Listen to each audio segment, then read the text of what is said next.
UAB statinių apšiltinimo medžiagos 7 metus gaminanti polistirolo blokelius, atsižvelgdami į esančią padėtį energetikoje, išleido naują gaminį, kuris yra gaminamas iš neopor polistirolo ir turintis 20% didesnę šiluminę varžą. Sistema susideda iš pagrindinio blokelio. Sekantis elementas yra ceraminis elementas.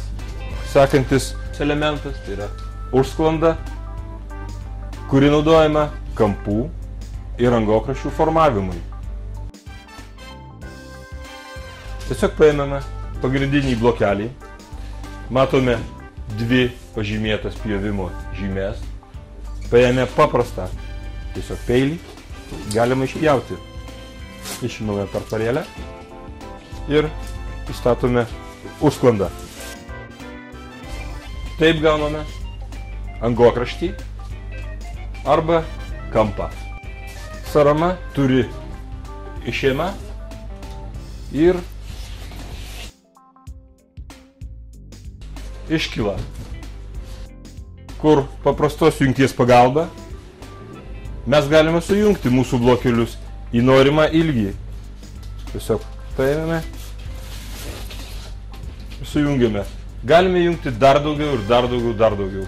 Ir galime turėti ceramas norimo ilgio. Taip sujungtus blokus galime naudoti ceramuose virš langų durų, tiek pamatuose, grįžtiniuose pamatuose rostverkui formuoti. Blokeliai montuojasi labai paprastai, tiesiog kaip lego kaladėlės. Paimame ir į griovelius įstatome vieną į kito, lengvai paspausdami žemyn.